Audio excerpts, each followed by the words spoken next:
Wakati uliopita tulikuwa pale Juja, sasa zingine tunakutana hapo, tuko na wadugu na wengine tunawakaribisha, wanasikia neno la baba wetu. Na ninaona neno la baba wetu mahali popote unaweza lihubiri, kila mahali. Hata hivyo nashukuru sana Baba Corin, mahali anaenda hanyamazangi. Yeah. Sasa wale watu wanakuwa na shauku ya kujua, na huyu mtu kwani tuna sabato nyingine, na ndio walikuambia wanataka kujua zaidi. Wako karibu mahali hapa, na ni vizuri sana kwa sababu Yeshua alisema ambaye atanihaibikia hata mimi nitamhaibikia mbele za Baba na malaika watakatifu. Lakini ukimkiri hata yeye atakutambua. Haleluya. Haleluya. Jambo hilo ni mzuri sana na busara. Wakati huo ni kwa sababu ni muda mfupi sana nimepata, lakini tutaweza kuwasiliana tu kidogo vile baba wetu atatusaidia. Katika kitabu cha Warumi 12 kuna hii ya Kiswahili. Nichukulie. No kabisa. Chukulia ni msamo.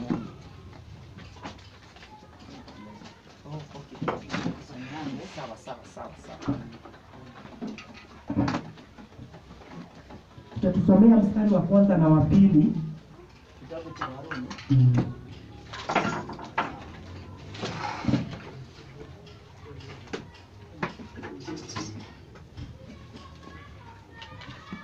Tusome haraka.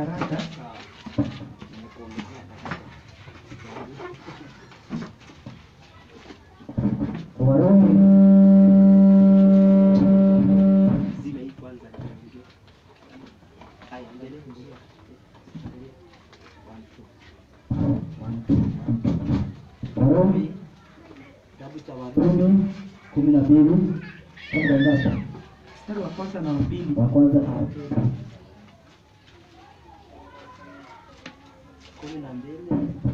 Basi ndugu zangu, nawasihi kwa huruma zake Elohimu, itoeni miili yenu iwe dhabihu iliyo hai, takatifu, ya kumpendeza Elohimu, ndiyo ibada yenu yenye maana.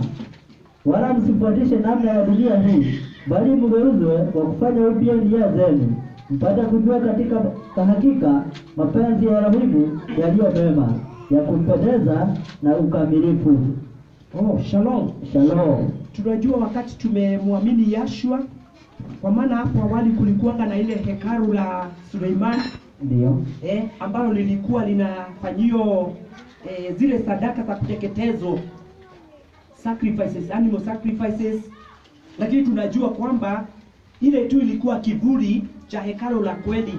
Wakati Yeshua alikuja, aliambia Wayahudi, mlibomoa hili hekalu na nitaweza kulijenga upya kwa siku 3.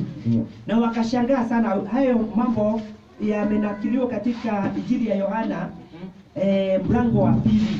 Utakuta hayo mambo, na wakajiuliza, je, huyu ni nani anasema anaweza hekalu ambayo ilijengwa kwa takriban siku 46, miaka 46, ataweza kuibomoa na kuijenga kwa siku 3? Hata wengine wakasema, ndipo tunasema huyu ni Msamaria na ako na pepo. Lakini Yeshua alimaanisha mwili wake, kwa sababu Yeshua ndiye hekalu. Haleluya. Ndiye hekalu la baba wetu. Haleluya. Na sasa tena maandiko inaonyesha kwamba sisi kama mawe yaliyo uhai tunafanyika kuwa mjengo ama mjengo wa hilo hekalu. Sasa hivi tuko sio haya mabati ama hili jengo, ni sisi mwili wa Yeshua kabisa, na ndiyo hekalu. Hekalu je, ilifanywa mambo gani? Hekalu ilikuwa inatolewa sadaka, dhabihu. Dhabihu ni sawa na kafara. Ama kafara ni jina tofauti.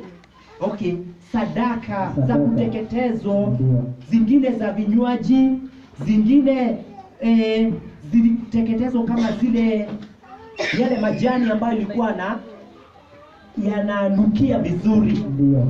Haya, sasa tunaona kwamba katika hiyo hekalu kulikuwa na sala, maombi, Ndio. dua na pia kushukuru Baba wetu. Yes. Kwa hivyo sasa sisi ni hekalu hilo la Baba wetu.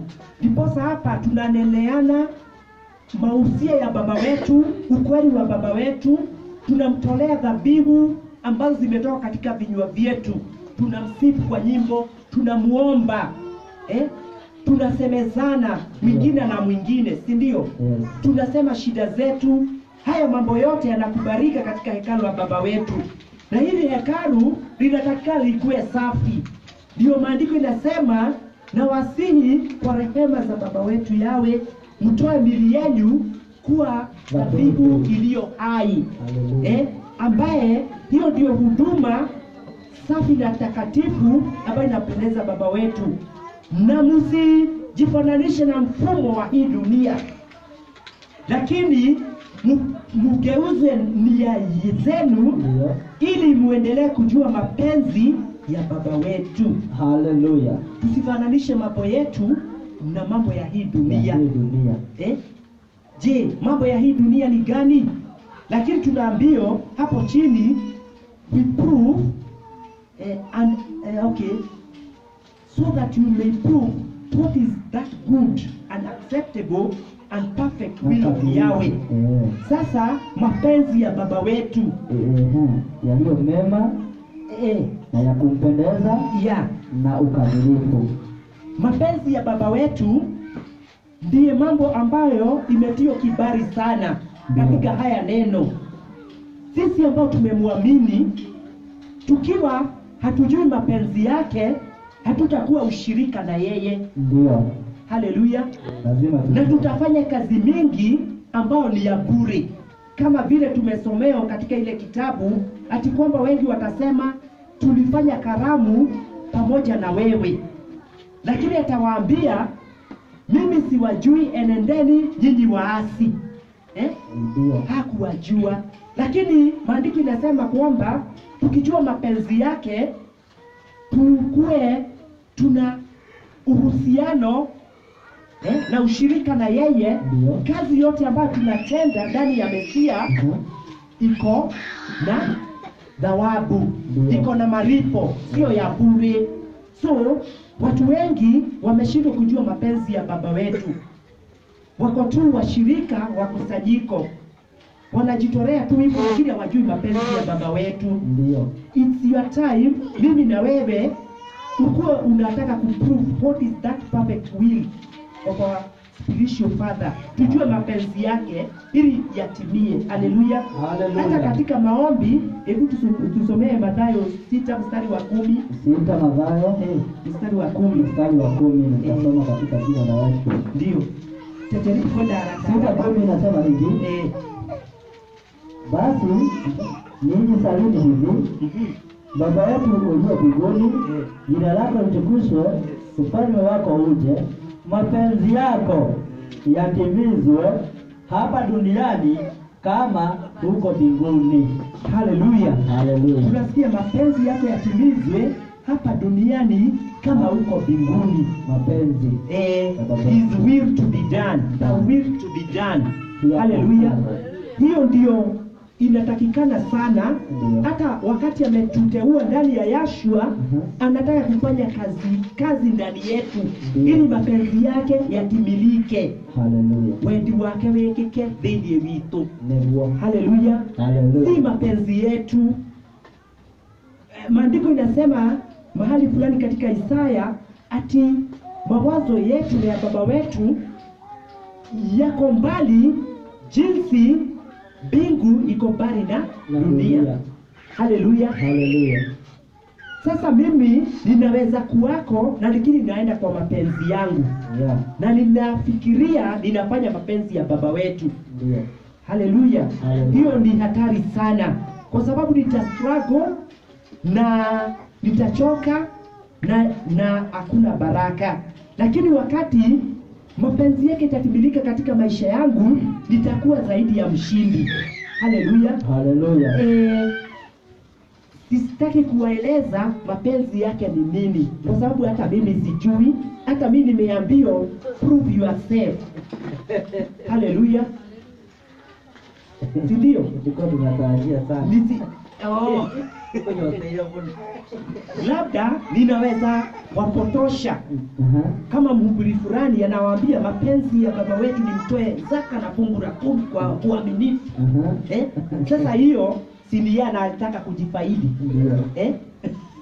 Lakini mapenzi yake ni zitii sheria zote zake. Haleluya. Haleluya. Na zaidi hata kuna ingine zaidi ya sheria. Kwa sababu ni mambo mengine yanakubidi wewe binafsi. Uhusiano wa baba wetu na wewe. Ndio. Sasa muonekane katika subira, ukikiriria, ukigerera njira fulani. We matenda ile na hateka ile, ukiwa katika shida fulani, baba wetu anataka ukuwe na subira. Kwa sababu ile subira, kuna ile saburi itafanya kuna kitu inaumbika ndani yako. Haleluya. Haleluya. Unakuwa na ile kitu inaitwa kuzoea ama experience, alafu tena uweze kuwa na ile msimamo dhabiti. Na ukuwe na tumaini ambalo hauwezi gairi. Ukorona kirigiriro wina gikinderio kiria gitangihota na kirigiro kiria utangihokekwo. Atukinye andu ukane Mesia. Haleluya. Ithe witũ araruta wĩra, wendi wake wĩkĩke ngoro-inĩ yaku. Yeye akakugeria njĩra-inĩ hiyo, anakupitisha hiyo njia ambao si mzuri, si mapenzi yangu, siwezi nikapita. Kama ni mimi kuulizwa, ningependa nipite hiyo njia ya Gĩtwari, hiyo nywe, hiyo ambayo haina hitirafu. Haleluya. Lakini sasa kwa mapenzi yake ananipitisha njia ingine. Ndio. Hata Waisraeli wangetumia tu siku 40. Tumewahi kufanya calculations hapa. Tukaona wangetumia tu siku chache, kwa maana ile safari haikuwa kilomita mingi. Ndio. Lakini baba wetu aliwaelekeza njia ingine ya bahari la Shamu, akaanza kutenda miujiza. Ndio. Kuna mwanadamu amewahi fanya maji kwa bahari kukue njia kavu? Hakuna. Sasa aonyeshe nguvu zake. Bahari ikakuwa njia kavu, wakapita, wakaenda ng'ambo ile nyingine. Tena wakakaa huko awafundishe njia zake. Ndio. Akawafanya wahisi njaa. Akimahutia, kiwalia, he humbled themselves. Akafanya wapate njaa, wahisi njaa, ndio awaonyeshe kwamba mwanadamu hawezi kaishi kwa mkate pekee. Si ndio? Tumewahi tafakari hilo neno kwa kindani sana, ati wangeishi hivyo wakitii neno la baba wetu na wakuwe na afya na wakuwe ni kama wameshiba. Haleluya. Kama vile walikaa miaka 40 na yale vazi moja tu ambayo walitoka nayo Misri. Ndio. Hawakununua ingine, tena wangenunua wapi? Walikuwa jangwani. Kulikuwa na mafundi. Kulikuwa na mafundi. Wali na korasia hivi. Hakuna uhindi. Hakuna kitu huko, lakini ile nguo, just imagine ile nguo haikuchakaa. Tunasema watoto Mark miaka 40 atakuwa na miaka ngapi mama? Atakuwa anatoshana hiyo size. Hata anaonekana tu chukumaje hiyo maiko. Ile tiguo. Kwa hivyo akakorwa ke mundu tapapa wao tugio guo. Sasa imagine akona hiyo nguo, hata nunurio nguo ingine, aendelee na hiyo, afikishe miaka 10 akiwa na the same, akuwe 15 years, aende university, akona ile tu mavazi. Haya, halafu baada akuwe kwa kazi. Sasa tunasema amebarikiwa kwa kila njia. Ndio. Haya, mumpeleke kwa Uthoni aliona nguo iria Hivyo baba. sasa tusikie tena uguo yaretanira njugu aliona nguo iria. Sasa aendelee tu hiyo miaka yote. Sasa hiyo ni maajabu. Hiyo ni maajabu. Kwa hivyo Miujiza. baba wetu alikuwa anataka kuwaonyesha mkitii neno langu, hiyo mahitaji ingine yote ninaweza watimizia zote. Ndio. Haleluya. Haleluya. Sio lazima ukuwe na pesa ati ndio ukule na ukunywe, si ndio? Na ufanye yale mambo ingine. Hata watu wanasema tunaenda pesa kuingia nginya sio tuko moru ati ndio wa murimu. Baba wetu atakemea hata hiyo magonjwa. Haleluya. Haleluya. Hata una hiyo hata dururu uretigira kina ni wewe wihokete ndio huyo regera gokuo tukaigua mweno ni kwarwarwo kukukinie bora, lakini kwako hakuwezi kukafiona hizo shida. Haleluya. Haleluya. Naweza toka kwa ile kitu ile mada ile jambo nilikuwa ninasema, lakini tunasema mapenzi yake. Tumeambiwa tusifuate mfumo wa hii dunia. Hebu angalia katika Efeso 2 tuone mfumo wa dunia. Kitabu anza tu hapo moja. Asante. Nanyi mlikuwa wafu kwa sababu ya makosa ya dhambi zenu ambazo mliziendea zamani kwa kuifuata kawaida ya ulimwengu huu na kwa kumfuata mfalme wa uwezo wa anga, roho yule atendaye kazi sasa katika wana wa kuasi. Ambao zamani sisi sote nasi tulienenda kati yao katika tamaa za miili yetu tulipoyatimiza mapenzi ya mwili na ya nia, tukawa kwa tabia yetu watoto wa hasira kama hao wengine. Lakini Elohim, kwa kuwa ni mwingi wa rehema, kwa mapenzi yake makuu aliyotupenda, hata wakati ule tulipokuwa wafu kwa sababu ya makosa yetu, alituhuisha pamoja na Masihi, yaani tumeokolewa kwa neema. Fikisha hapo. Shalom. Tulikuwa wafu kwa ajili ya dhambi na makosa zetu. Lakini ndani ya Yeshua, na pia tulikuwa tunatawaliwa. Sasa mfumo wa hii dunia, tumeambiwa tusiike mfumo wa hii dunia. Tunasikia kuna roho wa angani. Tunasikia kuna huyo roho wa angani, the prince of the air. Who is that? Mfalme. Shetani. Ndiye ambaye katika hii mfumo ama system ya dunia ndiye anatawala katika mioyo ya ambao ni waasi. Haleluya. Na pia sisi maandiko inasema tulikuwa katika tulikuwa tunapita hayo mapito ati tukifuata mapenzi ya miili yetu, tamaa za miili, si ndio? Uria mwili wendete na uria ngoro tuciirireirie. Haleluya. Sasa si unaona hiyo ilikuwa inahitilafiana na baba wetu, kwa sababu sasa tunaletwa ndani ya Yeshua tusienende kwa mapenzi ya miili yetu, pia nia zetu. Sasa mwili umekufa kwa ajili ya dhambi. Haleluya. Sasa tunafanywa uhai kwa sababu ya haki. Sasa tusienende kwa mapenzi ya mwili na nia zetu. Ndipo sasa tunapewa roho wa Yeshua, tunakuwa na nia ya Yeshua. We have the mind of the Messiah. Wale wanaongozwa na mwili hawawezi fanya mapenzi ya baba wetu. Hiyo iko katika Warumi 8. Lakini wale wanaongozwa na roho ndio wana wa Yawe. Na kama mtu ana roho wa Mesia, huyo sio wake. Haleluya. Lakini jambo la kutajabisha, unaweza kukuta watu hawafanyi mapenzi ya baba wetu na wamekuwa katika nyumba ya baba wetu. Haleluya. Utakuta wanaongozwa na mwili. Sasa kuongozwa na mwili, si mnajua matunda ya mwili? Matendo ya mwili. Matendo ya mwili ni dhahiri, nayo ndio haya: usherati, fitina na faraka, wadui pia Haleluya. Sasa Haleluya. hayo ndio matendo ya mwili na mapenzi ya mwili. Sasa ni jambo la kustajabisha ukute mtu anajiitanisha na baba wetu na hakuwa naendelea katika hayo mambo ambao Wagalatia walikuwa naenda.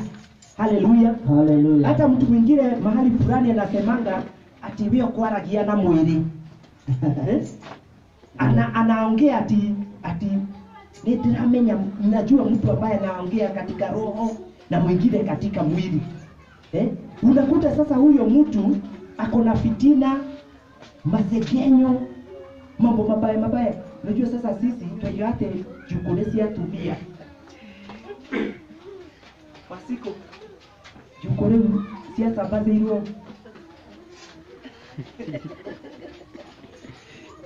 No tiatumia githomo. Riu ni twagitigire macio. Tiguo munene. Ithe tutiakuire ni utwa maundu macio. Baratha icio twekaga ati tugatinda unaingia kwa mama fulani, anaweka chai pale, anapatiana, unaendelea kupatiana story, anatuma mtoto mkate, unamaliza tena anaweka kwa jiko uji, kwa zile tu habari. Nikiaga kwira umuthendurithie bebe uhoro ucio wagirire riu ni githeri kirahagirwo koguo riu riuma utuko na zile didi sidio. Ni hivyo ilikuwa. Haleluya. Lakini sasa sawa, unafajabu ati bado kuna watu wako na hiyo ahuri thogo kutigithukania ari na rende witu, wanapanda hizo mbegu za fitina, unaona, za husuda. Sasa huyo mtu ndiye in fact anaongozwa na mwili na anafanya mapenzi ya mwili, kwa sababu hata ulimi wako unafaa, mwili wako umeufunga kwa haki ya Yeshua. Kuna yale maneno utanena mahali panastahili. Haleluya. Kama vile maandiko yanasema neno ambalo limenenwa mahali panastahili inafananishwa na mayai ya dhahabu yako katika bakuli ya fedha. Ile sikuo? Ndio. You see golden eggs in a silver calabash. A word spoken in its season time. Sasa unaona hata maneno yetu sio ya bure. Pia masikio yako usiyapatiane kwa shetani mambo ya bure, si ndio? Ndio. Mtu anakuletea mambo na wewe unamsikiliza tu. Ukijua huyo mtu hata kama ulikuwa umehagira, yani ulikuwa kuhagirite chai, kama ulikuwa umeweka chai kwa jiko, hata maandiko imesema usikie huyo mtu ametoka katika imani, unaitoa hiyo maji silikuwa imepasha moto karibu kuchemka, ifanye weka omo ama sabuni ya kipande uweze kuosha vyombo. Usikubali, usi-entertain, kwa sababu yule mtu atakuharibu. Ndio. Haya, atakuharibu. Wewe unasikiza tu story, atakuharibu. Haleluya. Haleluya. Hata ndio nilikuwa nasema kwa mfano, nimedhamini huyu ndugu Baba Shiko sana. Ndio. Na si uongo, na mdhamini hata siku ya leo. Sasa ndugu mwingine, wacha nikutumie. Lakini wewe pia nakudhamini zaidi. Sasa nitumie sasa. Na kuheshimu na kudhamini. Sasa vile nimemuinua juu, Ndio. huyu ndugu akuja kuniambia, unajua Baba Shiko 1 2 3 4 5. Ndio kabisa. Hata hiyo kitambi unajua imetoka wapi? Ukijua mahali imetoka. Usiseme. Sasa story zianze.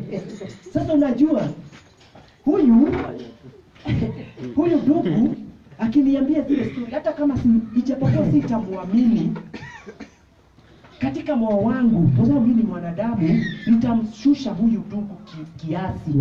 Ile level alikuwa nitamshusha, kwa sababu nilisikia niko tuelia, lakini nilisikia mambo ya kututenganisha mabaya. Ndio. Lakini kama ningejua ole wangu, ungeniambia, ningemkemea kitambo.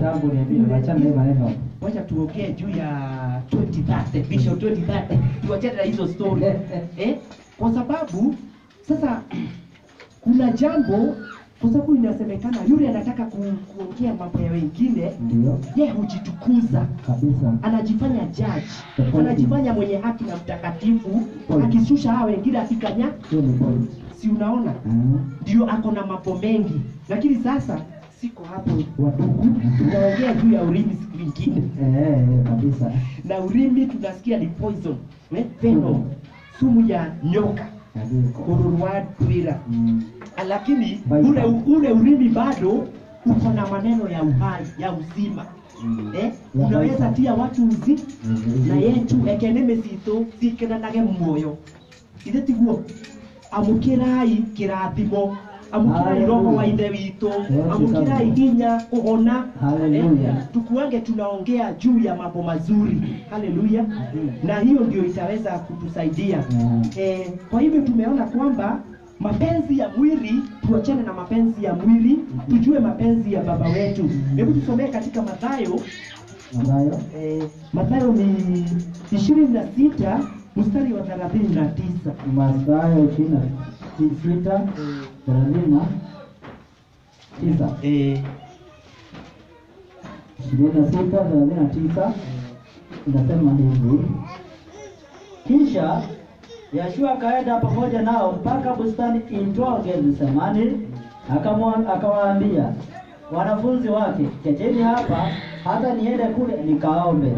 Akamchukua Petro na wale wana wawili wa Zebedayo, akaanza kuhuzunika na kusononeka. Ndipo akawaambia, roho yangu ina huzuni nyingi kiasi cha kufa. Kaeni hapa mkeshe pamoja nami. Akaendelea mbele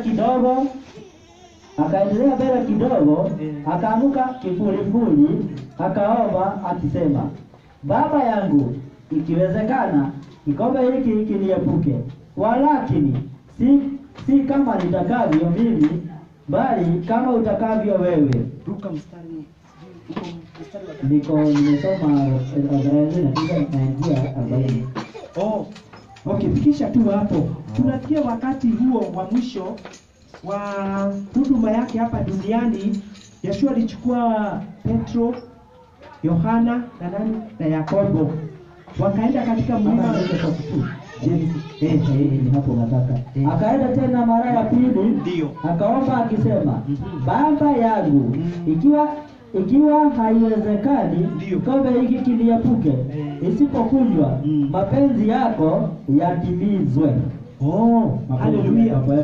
Kwa hivyo tunasikia kwamba Yeshua aliona kikombe. Kikombe ilikuwa akufe, ni mauti kwa ajili ya dhambi za ulimwengu. Na hiyo ndio mapenzi ya baba yetu ilikuwa. Akaona, akasononeka, akaanguka kifurifuri. Kushujudu kama vile tunaanguka kifurifuri, kuanguka hivi, kuinama kusujudu, alafu unarudi kifurifuri. Ananyenyekea mbele za baba wetu, anamuomba, Baba, niondolee hiki kikombe. Ndio. Ujue Yeshua hakukuwa na dhambi. Hakukuwa amejua dhambi, hakukuwa ametenda dhambi yoyote. Ndio. Kuna maandiko mengi yanadhibitisha yeye alifananishwa na yule kondoo wa pale kitambo, spotless, ambao hakukuwa na ira wala mawaa. Ndio. Alikuanga anafananishwa sasa na Yeshua, alikuwa kivuli. Kwa hivyo sasa Yeshua ndiye ule mwana kondoo wa Yawe. Na sasa yeye hakujua dhambi. Na alisononeka sana kuona kwamba atafanywa dhambi. Hiyo ni ukweli. Na aweze kulaaniwa, atundikwe juu ya mti, kwa maana kulikuwa kumeandikwa katika Torati ati na amelaaniwa ambaye ametundikwa kwa mti. Sasa aliona yale mambo yote, akaona atabeba dhambi za washerati, dhambi za wachawi, dhambi za wauaji, si unaona, dhambi za watu wote ambazo sheria ya baba wetu imeweza kuharibiwa. Na yeye akasononeka sana, na ndio akaomba akiwa na machozi. Ndio. Na akasema niondolee. Niondolee. Lakini akasema, lakini mapenzi yako yatimilike. Mara ya kwanza haikuondolewa, aliomba mara 3, haikuondoka. Kwa hivyo uhoyage, ukipata una shida iombe mara ya kwanza, mara ya pili, ya tatu isipoondoka achana nayo, tapigana nayo. Wachana nayo na usirudi nyuma. By the time ukifika mara ya 3, baba wetu atakuwa amepatia nguvu za ajabu za kushinda hilo jambo. Haleluya. Na mara ya 3 akasema mapenzi yako yafanyike. Kumbe mapenzi ya baba wetu ilikuwa tupatikane siku ya leo, mimi na wewe. Kama Yashua angekufa, tungekuwa tunakiri wokovu, kungekuwa na tumaini. Kama hakufa na kufufuka, hakungekuwa na jambo lolote. Niko na swali kidogo tu hapo. Mahali aliomba itimizwe, mapenzi itimizwe. Ndio. Na ilitimizwa. Si alisema hapo chini 42. Ati mapenzi yako sasa yatimizwe. Alikuwa naomba yaondoke, lakini baadaye akarudi akasema yatimizwe. Akalitoa jasho. Jasho inakaa kama tone. Ikaonekana kama matone ya damu. Ya damu.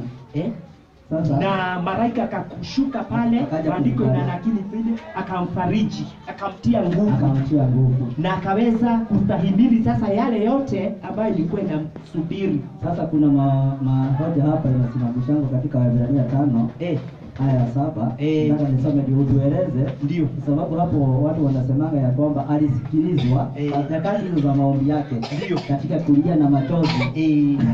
Akasikilizwa. Hebu tusome tusikie. Yeye siku hizo za mwili wake alimtolea yule awezaye kumuokoa na kumtoa katika mauti. Akaomba maombi na dua pamoja na kulia sana na machozi. Akasikilizwa. Ndio. Sasa hapo ndio hoja inakuanga. Akasikilizwa kwa jinsi alivyokuwa mcha yawe. Ndio. Sasa hapo ndipo wanasemanga. Ufafanulie hapo. Sasa pale alisikilizwa ni kwa sababu alikuwa naomba kadri ya mapenzi ya baba wetu. Hapo aliomba kadri ya mapenzi ya baba wetu.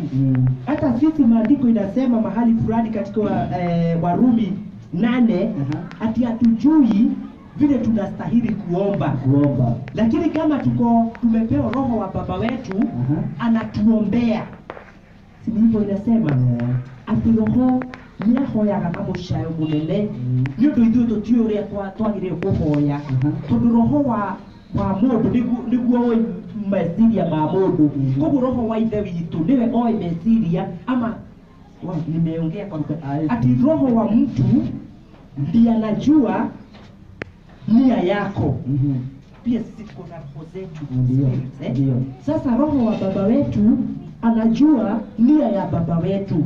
Sasa kama ni msaidizi, kwa sababu anaitwa msaidizi, akiwa ndani yangu nitaomba kwa makusudio ya baba wetu, kwa mapenzi ya baba yetu. So sasa mapenzi ile ninaomba ikiwa ni mapenzi ya baba wetu inatimia. Kwa hivyo unataka kusema kama ni mapenzi, kama naomba, lakini nikiomba katika mwili, mambo ya kimwili ni very likely sijaongozwa na roho wa baba wetu. Mfano kidogo, mimi niko mgonjwa, for example tu, haya naomba baba yetu niponywe, lakini nataka niombe kwa mapenzi ya baba yetu. Labda mapenzi ya baba yetu iweze kupumzika, ndio kufa yani. Sasa nikiomba kulingana na mapenzi ya baba yetu, basi si nitakufa kulingana na mapenzi yake, tuseme for example. Sasa hapo nimeona hiyo swali wajibu, kwa sababu ndio aliomba kulingana na mapenzi ya baba yetu na akasema mapenzi yako yatimie, na mapenzi yake ilikuwa akufe. Kwa hivyo hapo ingesema hata kama alisikilizwa mapenzi ikatimizwa. Ndio. Kwa sababu hapo 8 kiteremka hapo 8 inasema ingawa ni mwana alijifunza kutii kwa mateso hayo yaliyompata. Naye alipokwisha kukamilishwa akawa sababu ya wokovu wa milele kwa watu wote wanaomtii. Haleluya. Haleluya. Hakuna jambo lingine. Alipitishia kwa hiyo njia, ingawa alikuwa mwana alijifunza kutii kupitia mateso yaliyompata, ndio akamilishwe.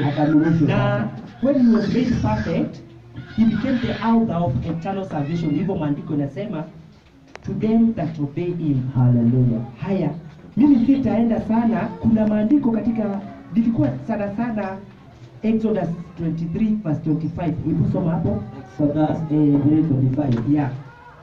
Katika jina la Yesu tutasoma 23:25. Msikuwe na wasiwasi. Maandiko hapo. Bado mtaenda na mtahesabiwa. Mtiketigire. Msiwe na tamaa ya kuhesabiwa sana. Unajua sasa kila watu walikuwa wanasema turasoka tende, turoka gutaru. Kweli wakikuja kutosa, acha nisio. Kuna kitu tunatazamia. Hakuna. Atebota kutia kwenda ciana cigana. Riu koguo mutu no kuongerereka thirikari ni gutarira. Hatire lakini tusikatae nenda gukinyira magoti andu aria mahitha kuta magoti ri ugatina mekumurekero. Kuna mambo mengi ya siri ya serikali, unaona kama hiyo ndugu amesema, atajua kumbe wewe unapata hii mshahara, wewe unafanyanga hivi biashara hivi. Sasa kuna ile data wanataka. Watauliza hata kazi yenye unafanya, na kama kazi ni wakali, kama umeandikwa. Sasa watajua kama tuko na these millions, they are doing productive, the taxes KRA haipataji kitu. Kuna idadi hii ya watu ambao wameandikwa na watu hawajaandikwa ni biashara kibarua hawa. Sasa serikali itajua hata hizi 5 billion za China trillion zinaweza patikana mara moja. Lakini kuna waizi wengi. Sasa hiyo inakuwa na siri mingi. Hata bado tukiwa hapo tulikuwa tunafundishwa ukisoma mambo ya nyakati. Ndio. Wa kwanza 16 Daudi alifanya idadi ya watu wa Israeli. Daudi alihesabu watu wa Israeli. Ndio. Baba wetu akakasirika. Akamwambia chagua mambo matatu ambao nitakupiga nayo. Kimaundu mega erirwo acagure maundu matatu niundu ni atara andu wa Israeli na gutiari ya matare Census. Alifanya census. Ndio. Sasa ni hivyo akaambiwa miezi 3. Miezi 3 ya adui akufukuze akutimue miezi 3. Haya, kukue magonjwa ya siku 3. Vitu 3 ndio alipeo, ama njaa ya miaka 3. Unajua sasa aliogopa sana. Alijua baba wetu hana kigeugeu. Harudi nyuma akichagua kwanza, lakini baba wetu alimheshimu sana. Sio kama ni mtu mwingine, baba wetu ndiye angelichagulia kumaliza. Lakini Daudi alikuwa mtu mwenye moyo wa kubodeka na kuvunjika. Akasema akasema sasa hakupigana na mtumishi nabii, alikubali amefanya makosa, kwa sababu hata maandiko inatangulia kusema na shetani akamwingia Daudi ili awajaribu wa Israeli. Ndio. Sasa alipomaliza hivyo, ati afadhali kuanguka kwa mikono ya baba wetu Yawe, kwa maana yeye ni mwenye rehema. Si amechagua. Alikuwa amechagua hiyo amechagua. Sasa baada ya muda kidogo watu 70,000 walikuwa wameangamizwa. Alikuwa amechagua yeye amechagulie. Waliangamizwa huko Yerusalemu. Watu wetu magonjwa zikakuja zikawaua. Mpaka akaenda kutoa sadaka, na ndio malaika yule alikuwa na upanga akaambiwa wacha sasa.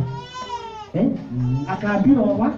Kwa hivyo sasa tulikuwa tunaona hata kuna mtu alikuwa anatufundisha ati census ni baya. Lakini hiyo ilikuwa mambo ya Daudi. Lakini kuna kitabu inaitwa ya Hesabu. Unafikiria hiyo kitabu ya nini? Tukitoka Genesis, si ndio? Tunarudi Exodus, tunakuja Numbers. Nitako Numbers niki Dali niki kirataro. Hebu tusomee hiyo kwanza. Hesabu gapi? Moja hesabu. Ndio usisikie mtu anakuambia mambo ingine. Tunaona kuhorota Daudi. Na nitasoma Yawe akanena na Musa katika bara ya Sinai, hemani kukutania. Ndio. Siku ya kwanza ya mwezi wa pili, katika mwaka wa pili baada ya kutoka kwa nchi ya Misri. Kwa hivyo hapo baada ya kutoka ndio hapo kutoka nchi ya Misri mwezi wa pili sasa. Okay.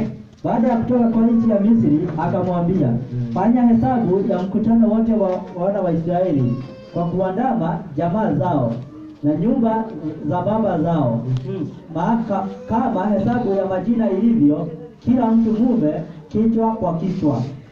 Wewe tumesikia wahesabu mwezi wa pili aliambiwa ahesabu watu wa Israeli jamii zao zote. Hebu endelea hapo tusikie ni kutoka miaka ngapi? Inasema hivi, tangu wenye miaka 20 umri wake na zaidi, wote wawezao kutoka kwenda vitani ndio katika Israeli, wewe na Haruni mtawahesabu kwa kuandama majeshi yao. Sasa tunasikia ati kutoka miaka 20 kwenda juu. Unaona hesabu ya baba wetu hapa nchi yetu inakuwa miaka 18 ndio mtu mzima. Lakini kwa baba wetu miaka 20 kwenda juu. Ati huyo mtu anaweza enda vita, anaweza jiamuria mazuri na mabaya. Miaka 20. Sasa tunakuta kwamba alisema wahesabiwe. Wacha nikwambie huo mstari mwingine.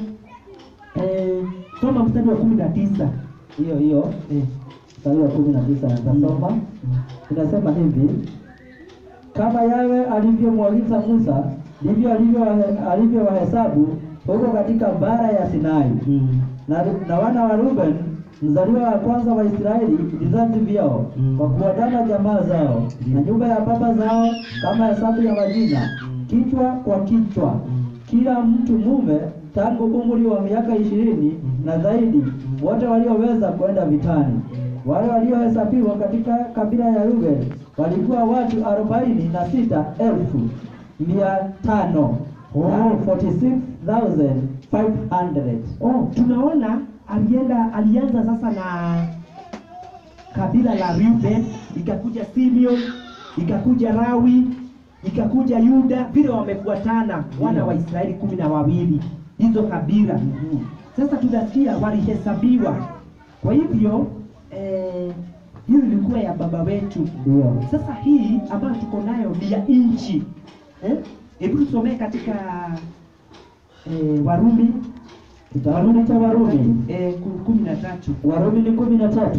Mtu asije akakudanganya. Mtu azikatae kuhesabiwa. Tunasema hadharani. Aweze kusema chibini wanaharibu neno kwa sababu hawajui neno. Wanaharibu neno. Kwanza hata wenye wanatazama. Mtu asiharibu neno. Warumi 13. 13. Asusie kuni alafu anataka apewe kitu kidogo na serikali ndio ahesabiwe. Hiyo bana. Kuna lazima uhesabiwe. 13 ngapi? Moja hapo. Anza hapo. Kila mtu na atii mamlaka iliyokuu, kwa maana hakuna mamlaka isiyotoka kwa Yawe. Ndio. Na ile iliyopo umeamuriwa na Yawe. Kweli. Ndivyo awasie wenye mamlaka kushindana na agizo la Elohim. Nao washindanao watajipatia hukumu. Kweli. Endelea. Kwa maana watawalao hawawatishi watu kwa sababu ya matendo mema, bali kwa sababu ya matendo mabaya. Basi wataka usimwogope mwenye mamlaka, fanya wema nawe utapata sifa kwake. Sasa hapa tunasikia hii kauli ya serikali, usipoitii umeharibu hata sheria ya baba wetu. Kwa maana hii serikali imepewa mamlaka na mbingu. Na hata utawala ule uko mahali hapa. Hata hiyo katiba inakusimamia na ina waadhibu ambao ni wakosaji. Si ndio? Atukitaka usalama katika serikali itii tu. Unaona? Na maandiko, na pia nilisikia kuna ile sasa imesemekana adhabu ya kutotii. Labda yule mtu wa kuhesabu aingie, uanze kumdhulumu, ama ufunge mlango, ama ufungulie umbwa, ama umfukuze, ujue utapata kuna ile sheria iko na utapata kifungo ama adhabu ambayo itakutia mashakani. Haleluya. Hallelujah. Kwa hivyo every decree of the king we should obey. Hata kuna mahali hapo katika Timotheo inasema mambo hayo. Ndio. Kwa hivyo sisi tusikue wapumbavu tuseme kanisa letu walihesabiwa. Kweli unasema nini na pastor anakuwa amewahesabu kwa sababu ya kiondoo. Ya tithe and offerings. Wanakujua. Inasemekana mtu ajihesabu kwa kitabu hapa. Kwa nini? Kwa orodha yetu tumekuhesabu. Lakini ukienda pale ati pana hatuhesabiwi. Unaingiza kwa mnyama, sijui kwa nini. Hapana, hiyo ni uongo. Hiyo idadi inatakikana kwa mipango ya serikali. Itakuelezea zaidi. Mimi siwezi kukuelezea serikali itakwambia ninataka na wewe. Haya, hebu rudi hapa. Haya, kitabu chetu kile tulikuwa hiyo ilikuwa ni census. Hiyo ilikuwa census kidogo. Kitabu cha Kutoka 23 si hapo? Kutoka 25 mstari wa 20. Na pia katika hiyo census wametuambia tukue makini. Ndio. Tujue ni nani tunafungulia. Unaweza kufungulia mkoa. Lakini sasa labda kuna watu hata wamekuwa wakifanya mapping, wamekuwa wakikuja na mzee wa kijiji na mnawajua. Kwa hivyo kwanza unachungulia. Unaona kama vizuri, unaona kama hawa watu wako na uniform ya polisi, ni polisi watakuwa wanaandamana. Si walionyesha zile sasa wako na hizo na hizo reflector zao zimeandikwa ziko na hiyo chapa ya hiyo Kenya Bureau of Standards, whatever statistics, wako na hizo mambo. Ndio. Kitambulisho wamehanga hapa kwa wazee. Sasa labda masaa ya kukuja ndio hatujui ni masaa ngapi, kwa sababu kama atakuja kwa boma yako 30 minutes na ni yeye tu namtegemea kwa akuje. Sasa kwangu labda nitaingia saa 9 ya usiku. Sasa hiyo haijulikani. Sasa hiyo masaa ndio inaonekana sasa. Tulisemekana mwisho ni saa 5. Mwisho ni saa 5. Ni saa 5. Tutwero. Hapana. Usiku wote. Kwa hivyo tunasikia ni kama kesha. Kwa hivyo tuko tayari, tunajua baba wetu atatulinda. Haya, tuache hayo, turudi katika andiko. Andiko letu 23:25. Masaa yao wanajijua, sisi hatutaki kujua ni masaa gani. Nanyi mtamtumikia Yawe Elohim wenu, naye atakibarikia chakula chako na maji yako, nami nitakuondolea ugonjwa kati yako.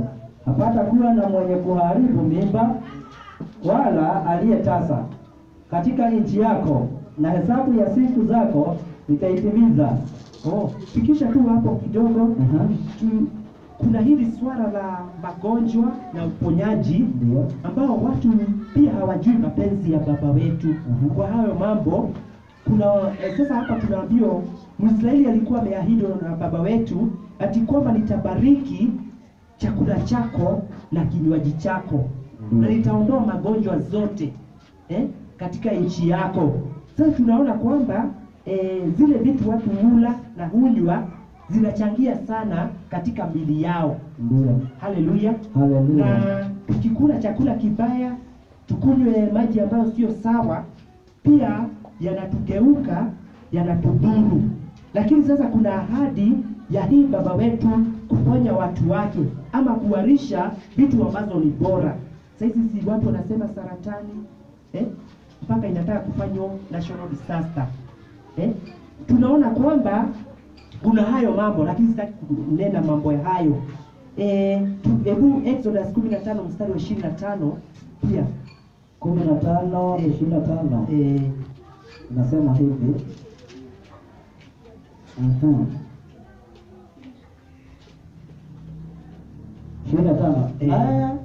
Naye akamlilia Yawe, Yawe akamuonyesha mti, naye akautia katika hayo maji, maji yakawa matamu. Basi akawekea amri ya hukumu huko, akawaonja huko, akawaambia kwamba mtaisikiliza kwa bidii sauti ya Yahweh Elohimu wako, Ndio. na kuyafanya yaliyoelekea mbele zake, na kutega masikio usikie maagizo yake, na kushika amri zake. Mimi sitatia juu yako maradhi yote ndiyotia wa Misri, kwa sababu mimi ndimi Yahweh nikuponyaye. Oh, hapa ndio neno linakuja Yahweh Rafa ama Rafeka.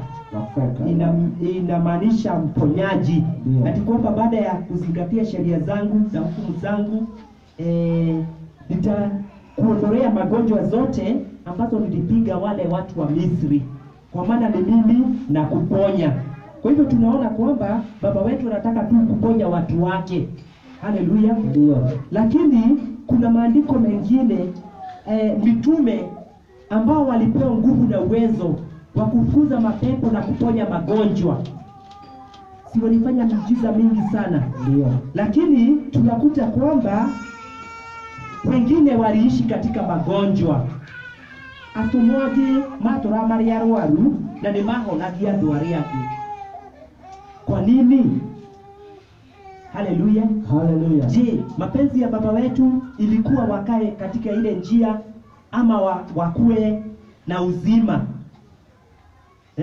Ndio sasa tuseme sasa ninaenda hivi, kwa mfano niko na shida kwa mguu. Ninaenda hivi nilipua. Lakini niko na uwezo wa kuambia kiwete hebu simama. Ile kiwete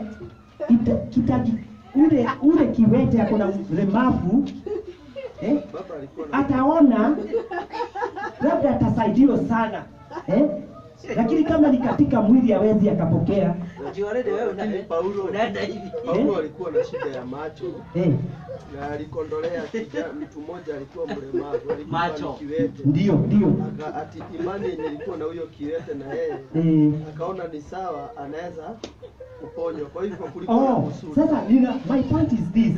Kuna watu kuna watu husema lazima wewe kwanza. Nikiwa pasta na ninaambia watu kuna ushindi, hata ufukara na umaskini zinaweza shindwa, lazima nisimamishe prado hapo hata kabla sijatangaza jina la Yahshua, wale watu wameshaamini. Hiyo sio imani. Mapenzi ya baba wetu, hebu tusomee hapo. Hata mtu anaweza jiuliza kwa nini hawa watu wameremewa na magonjwa lakini wanaponya wengine, wanaombea wengine wafunguliwe, na hao tunaona ni watumwa wamefungwa. Katika Wakorintho wa pili 12 mstari wa 7, hili neno ninataka likutie nguvu. Ukijitoria gutarire ni ukiorwo ni hinya uria ndiraiga, no ukijitoria uria ndiraiga tungitwarana ni ukugia na hinya wa munene. Wa pili 12 aya 7 aya 7 mpaka 10. 7 mpaka 10. Na makusudi nipate kujivuna kupita kiasi. Ndio. Kwa wingi wa mafunuo hayo nalipewa mwiba katika mwili, mjumbe wa shetani, ili anipige nisije nikajivuna kupita kiasi. Kwa ajili ya kitu hicho nalimsihi Yahshua mara 3 kwamba kinitoke. Naye akaniambia, neema yangu ya kutosha, mara uweza wangu hutimilika katika udhaifu. Uweza wangu hutimilika katika udhaifu. Kwa hivyo tunasikia Paul ati kwa sababu alikuwa na ufunuo, alifunuliwa mambo mengi sana ya kiroho. Hata kuna mahali anasema anaweza jivunia mtu mmoja ambaye alipelekwa mpaka mbingu ya 3, akasikia maneno ambaye hawezi fundisha wanadamu. Si tunaelewa ni yeye akiweko jangwani la Arabia. Haya ndio. Na kwa wingi wa ufunuo si yeye tu hapo 12 na maarifa mengi ya kiroho, ati ili asiweze kujivuna kupita kiasi takanete no ete akili jana unaiona ni Mesia. Ati alitiwa mwiba katika mwili wake, ati na mjumbe wa shetani. Baba wetu alikubalisha mjumbe wa shetani. Wengine wanasemaga Paulo alikuwa na shetani ndani ya mwili wake. tunasikia mwiba ulitio na mjumbe wa shetani, a thorn in the flesh. Si shetani alikuwa ndani yake. Ni mwiba ambao unakaa kama mfano. Unajua wale wanajua kubadilisha hao. Ni hao. Kwanza hao mako wa Goma, maige muigua uhoro wa Paulo, muigua ri na Saitani ni yale yalia. Lakini tunasikia mwiba unakaa kama mjumbe wa shetani. Ndio. Ndiye analeta mjumbe wa shetani huo mwiba. Hiyo shida. Like a messenger of Satan. Akaweza kuadhirika sana. Akaomba lile jambo.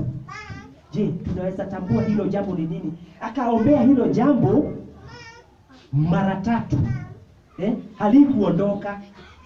Ati akasikia Yashua akamfariji akamwambia, wema wangu umekutosha. My grace is sufficient. Ndio. Unakutosha. Sasa yeye akakaa na ile jambo hivyo.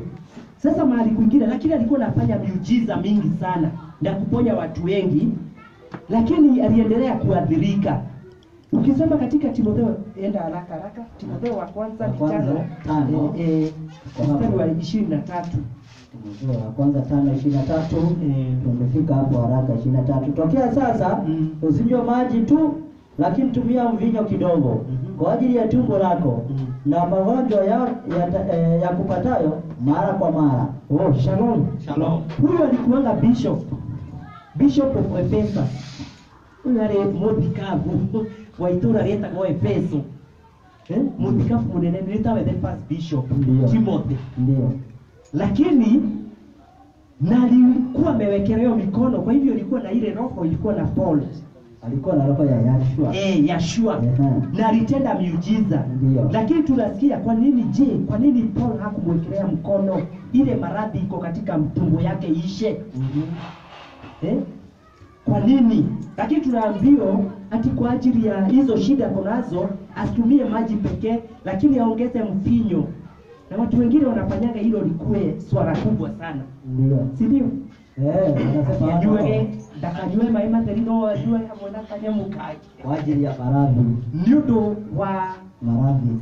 Niundo wada yake na milimweli ya arwaraga kaidi hiyo sasa. Kwa hivyo hata alikuwa na ugonjwa ambao ni kama chronic disease. Unajua chronic inaende haikuangi inaisha. Unaishi na hiyo. Lakini baba wetu atusaidie. Haleluya. Na hao ndio wanaponya watu. Na ndiye anaponya watu. Ilikuwa na kusudi baba yetu kila jambo. Alikuwa anafanya akiwa na malengo yake mwenyewe. Ndio. Kwa maana hata zile miujiza alifanya kwa ajili ya watu walikuwa na mioyo migumu. Sasa hapa ni ukweli. Hawa wadugu ati hawakuweza kupungukiwa na imani. Hata Paulo anasema sitajiinua ama miraha ni kweli. Sitajitukuza kwa ajili ya zile nimefunuliwa na vile nimeona makuu na miujiza. Lakini nitajitukuza kwa mateso yangu. Hai. Anasema kwa mateso yake, kwa kuadhirika na kuweza persecution. What is persecution? Kudhika. Watu waliweza akapata shida mingi sana. Wengine wanasema yeye si mtume wa kweli. He is a false apostle.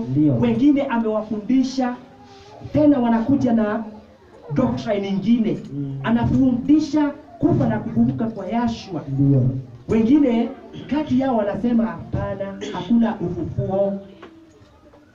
Sasa alikuwa na kutana na mashida mingi sana, lakini alijitukuza kwa sababu ya shida. Hata kuna mahali aliambia wengine, mimi nimeumia sana na ningependa kushiriki katika mateso ya Masia. Hata kama Masia alibakisha jambo moja ili mateso yake ikabirike, yako katika mwili wangu. Na ni ukweli. Anasema mara 3 amepigwa na marungu. Mara moja amepigwa na mawe akakufa, lakini akafufuka. Amewahi kukua kwa meri imezama ona maeli yanywete. Niguo. Amepigana na wanyama akipita. Amekuwa na vitabu kama hizi. Kwa hivyo Nwe Biblia umenyerete giura kana tume leo ndio tuikireire thimu na ke usamani ukutane na hao watu wa geta wakunyang'anya vitu zote hivyo. Alafu hawaendi kusoma hata hiyo Biblia ni wakora. Ndio ati akakutana na wanyang'anyi akiteseka sana kwa ajili ya habari ya Mesia. Ndio. Sasa ndio unakuta sasa, je, alipungukiwa na imani? Hakupungukiwa. Kwa hiyo na lietrere tukifanya mapenzi ya baba wetu hatutakuwa wanadamu wa kawaida katika nia zetu. Atu mariuragia terere wa purity. Ni korone niwe. Tumia kago tuliuza takiona. Akimaliza ufanya kufinish. Kama ni mimi yeye, kama ni mimi wewe. Najua ndipo watu wanasemanga no matiramenya terere we ngoro-ine yaku ĩ mũgarũrũku ndũngĩka ũguo ũkamwĩra ndũgatuĩke thiĩ ndingĩtuĩka tawe. Ona heri angĩ manjĩraga ũguo mendaga rĩu njike ũguo marenda lakini nikakataa.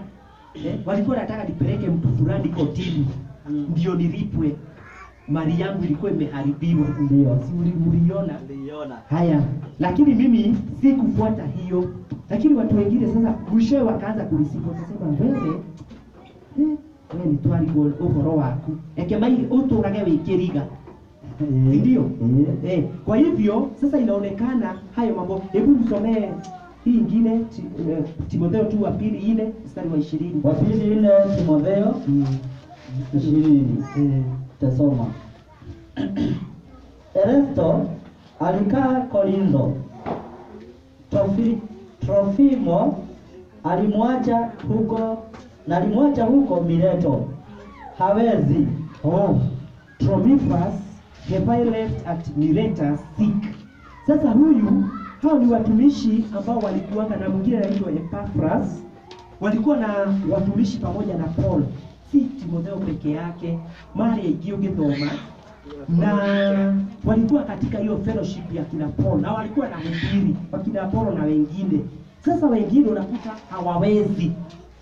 Wagonjwa. Kama huyu amelala kwa kitanda hawezi, ni mgonjwa. Sasa anasema nimemwacha huko. Kwa nini hakumuamsha?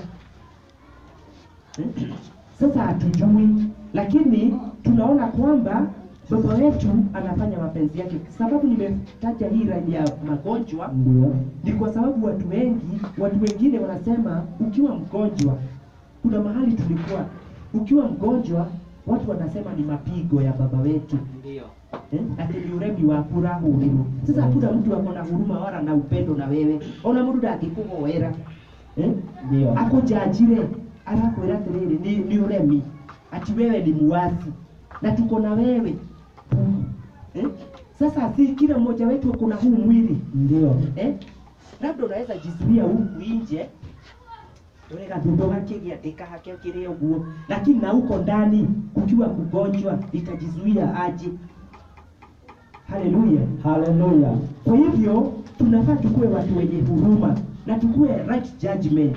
Hata kama huyo mtu anapigwa, unadhania ni mapigo, si unafaa kwa sababu wewe ni mwenye upendo umutaithore kwema kuura ndio. Uge awa. Huyu takia tuke pokokeo dago taiza. Ukue intercessor, ukue mwenye huruma kama Mungu amesema kama Mose alikuwa amekosea na hao watu. Mimi sijakukosea hata kama niko mgonjwa. Lakini Mose alikosea na hao watu. Yaani walikuwa wanachukua mawe wampige, wammalize. Na wanamuuliza, "Je, Misri hakukuwa na makaburi? Ndio kakuja kutulete hapa tupia hapa jangwani?" Na wakamdhihaki sana na wakakufuru baba wetu. Ndio. Sasa wale watu walistahili mauti wakufe. Ndio. Lakini wakati baba wetu wamesema toka ndani yao ni wamalize wote kama mtu mmoja, alikubali? Hakukubali. Alikuja katikati. Akasema